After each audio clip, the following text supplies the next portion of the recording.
Saya pikir-pikir Syiah masih mending nih ketimbang Wahabi. Wahabi cara berpikirnya jumud, dikit-dikit bid'ahin orang, dikit-dikit mengkafirkan, kadang kata-katanya juga kasar, vulgar gitu ya. Lebih kasar mana dengan kata-katanya orang Syiah? Aisyah mu'minah am kafirah? Ummul mu'minin am ummul kafirin?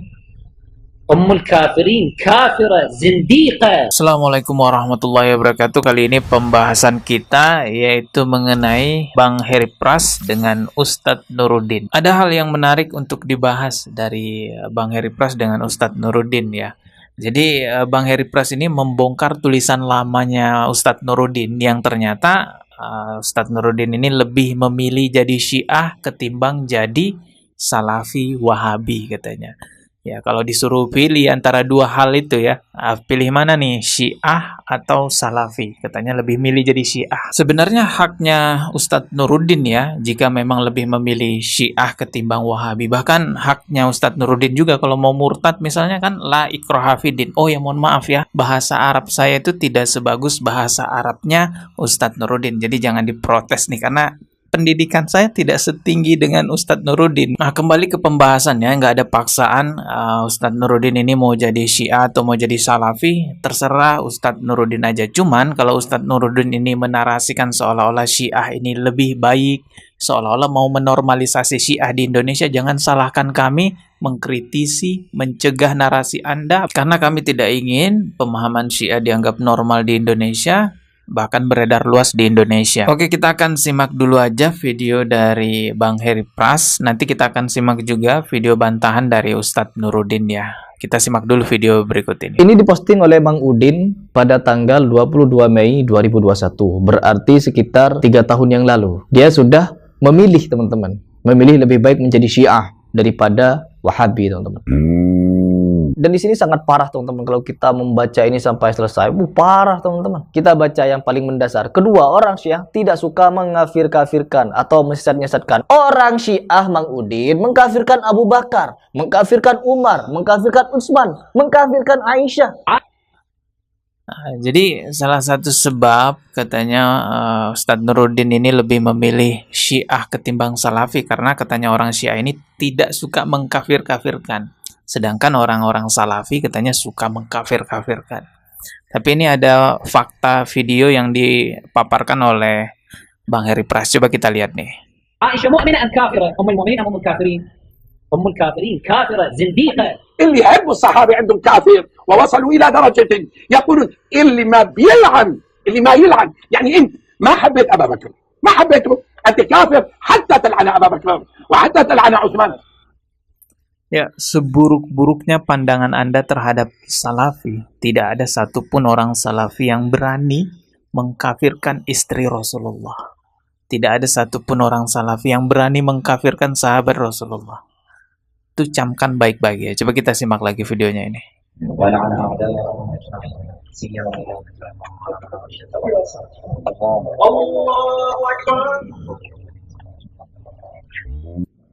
Bahkan orang-orang Syiah itu mengkafirkan istri Rasulullah di dalam sholatnya, di dalam doa sholat ketika kunut diucapkan itu doa-doa kafir kepada istri Rasulullah Sallallahu Alaihi Wasallam, yaitu Aisyah ya.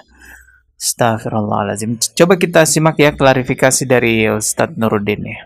Itu tulisan sebetulnya saya tulis waktu saya jadi mahasiswa dulu, sedang-senangnya baca buku, baca aliran-aliran. Saya pikir-pikir Syiah masih mending nih ketimbang Wahabi.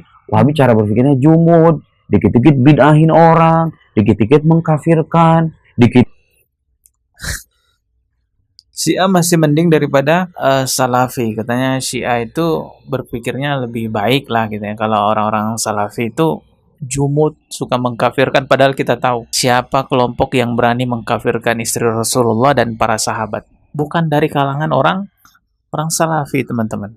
dikit pandangannya itu cenderung eksklusif begitu ya, sesama muslim itu. Kadang kata-katanya juga kasar, vulgar gitu ya. Lebih kasar mana dengan kata-katanya orang Syiah? Aisyah mu'minah am kafirah? Ummul mu'minin am ummul kafirin? Ummul kafirin kafirah, zindiqah. Jelas ya, lebih kasar kata-katanya orang Syiah.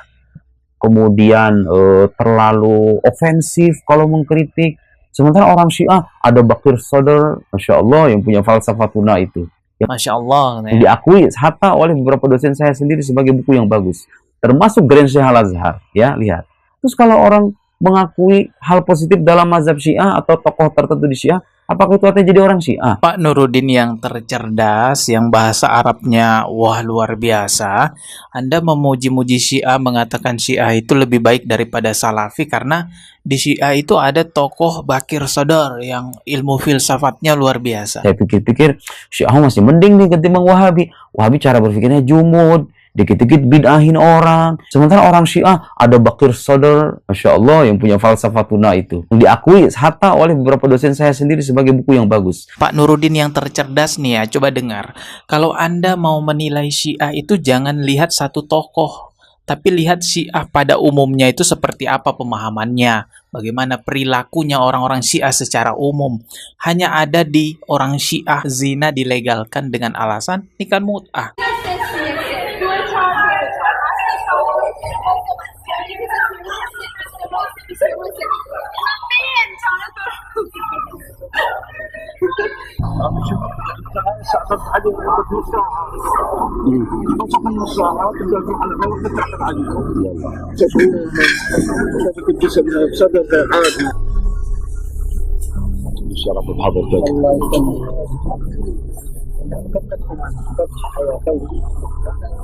أنا أريد أعقد على بنية عمرها 12 سنة يتيم. صراحة الرجال ما أريد أتزوج أي وحدة، لأن البنية إذا عمرها صغير ما في مشكلة.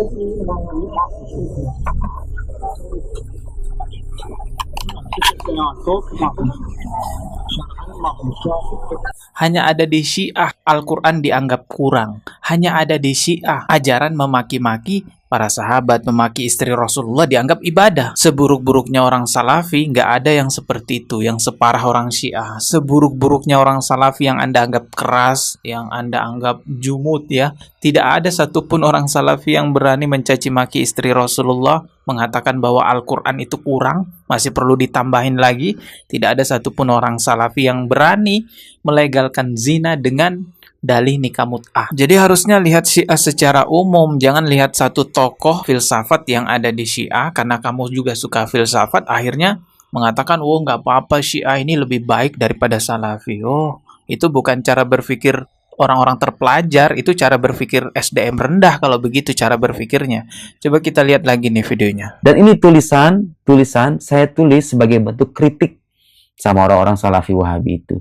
Cara berpikirnya yang jumud, yang gampang menyalahkan sesama muslim, vulgar pula kosakatanya. Dan itu ada di kitab-kitab ulama mereka, dan kita juga membaca.